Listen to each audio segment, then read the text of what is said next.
Ngingatha ngithi kunina benkashana kaMenze yaphuza umlaza ngameva yabhula umlilo ngamahlamvu abanye bocima ngamanzi. Nina belembe leqamanye amalembe ngokukhalipha usishaka kashayeka ngemanzi ngesaba ukuthi ushaka kuyinkosi asemashobeni. Anginibingelele nginamukele la kwi-channel yethu Impunga Yesintu TV. Igama lami ngumlekeleli waKambanjwa Impunga Yesintu. Kanti insizwa zingibiza ngoNduna kaNdaba. Untombizi yamncumela, unsizwa ziyamkhomba. Isilwane esincane saphuma ehlathini ekseni ngovivi sazivuthulwa ngoba sigcwele amabethe. Ikholo elikholwa ngenhliziyo engalibhadina kancane esontweni. Ngiyakubungelela ke nawe ngiyakwemukela futhi. Uma kuwukuthi usanda kusijoyina la kwi-channel yethu Impunga Yesintu TV. Namuhla ke bafowethu nodadewethu ngizothanda ukuthi sikhulume ngesihloko esibucayi kakhulu nekuyinto evame ukuhlupha abantu abaningi kakhulu. Namuhla ngifuna sikhulume ngokuphupha wenza ucansi. Mhlambe nawe ngenze ukuthi usuke waphupha wenza ucansi. Mhlambe ngizoqala la. Abantu besilisa bathi uma bethomba imizimba yabo ngenkathi beqala bengena esigabeni sokukhula besuka ekubeni ibhobhodleyana ezoba yibhungu. Kuyenzeka owesilisa aphuphe elele nowesifazane. Lokho sikubiza ngezibuko. Kube ukuthi usuke seshawe izibuko. Lapho usuke ekhula kuyinto vele efanele ukuthi wonke umuntu wesilisa uma engene esigabeni sokuba yibhungu kufanele ukuthi lento imenze. Nalapha encwadini esihloko sithi amava ahlabahlosile ngize ngabhala nakhona ngachaza kabanzi ukuthi lokho kusho ukuthini. Angizungena ke kubona ngigxile ngesizathu sokuthi angifuni ukuthi ngiphume esihlokweni ngoba isihloko sethu sanamuhla sithi ukuphupha wenza ucansi. Umuntu wesifazane naye iyamenza lento uthola ukuthi uzophupha elele nomuntu wesilisa angathandani naye. Nowesilisa phupha elele nomuntu wesifazane angathandani naye. Kuyenzeka komunye athe kuphupha lokho uthola ukuthi kuyamenza kuyamphindelela.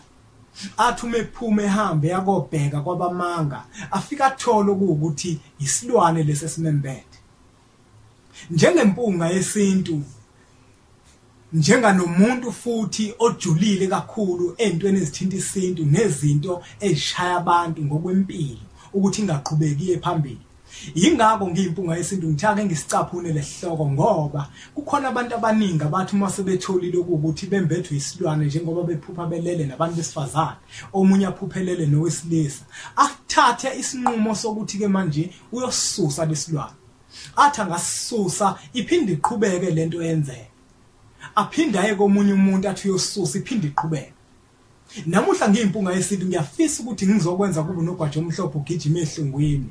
Okuwukuthi akuzona zonke izimo la othi mawuphupha khona ulele nomuntu wenza ucansi kusuke kuyisilwane. Yingakho uzothi mawuhamba uthi uyoyilungisa leyo nkinga uthola ukuthi iphinde iqhubeke futhi yenzeke. Ingoba wena ulungise into engeyona wena ususe isilwane kanti akusona isilwane. Uyabona uma umuntu uthola ukuthi unemimoya yamandeki namandawo.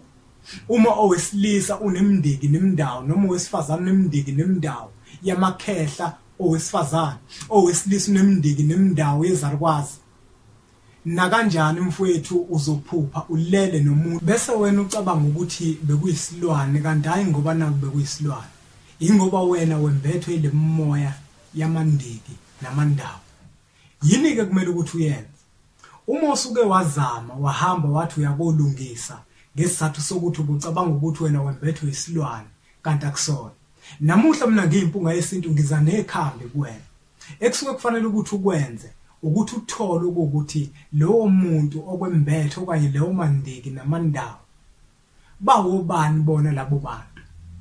Uma usutholile ukuthi bawobani kobe sekufanele ukuthi ke manje kutholakala ukuthi ke manje iyiphi impande abayidingayo phezukwakho bese udla leyo mpande.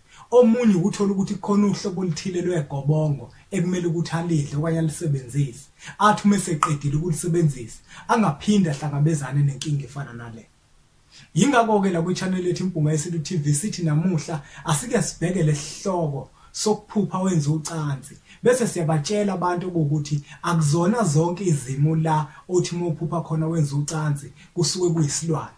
Kuyenzeka uma umuntu uthola ukuthi unemimoya yamandeki namandawo bese uphuphulele nomuntu hayi ngoba nakuyisilwane. Mhlambe nawe ngenze ukuthi usuhambile wayakolungisa wakhipha enkulu imali uzama ukuthi ulungise usisusa isilwane wazi wagxeka lo muntu lona wahamba waya kuyena eyakokulungisela wazitshela ukuthi wena lowo muntu siyamehlula isilwane kanti hayi ngoba nakusimehlula yena ukukulungisele ngendlela ekuyiyona kufanele akulungisele ngayo kodwa manje benilungisa into ekungeyona kusuke kubalekile ukuthi nawe uma ukutholile kumele kwendabo ukuthi wena wembethwe imoya efana nale bese ukuthola ukuthi iyiphi mhlawumbe impande abayifunayo bese uyayidla leyo mpande ukuze ukwazi ukuthi usizakale ngoba phela bafethu kubalekile ukuthi izinto mazenzeke empilweni zethu zenzeke ngendlela ekuyiyona efanele ngoba uzohamba wena ukhipha imali uthi uyakolungisa uxosha isilwane kanti asikho vele isilwane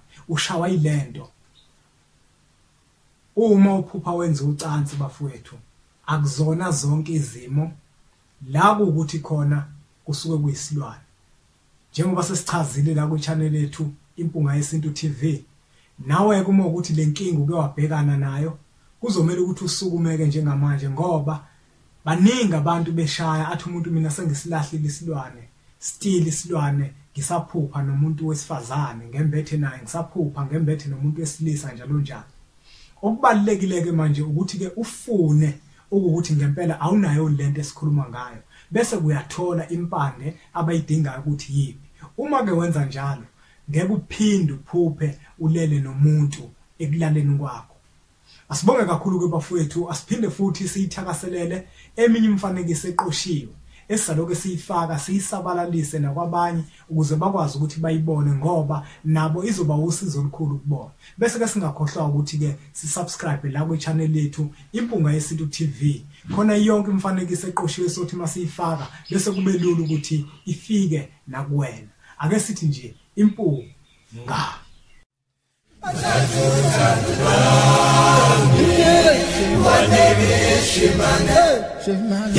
Shimane,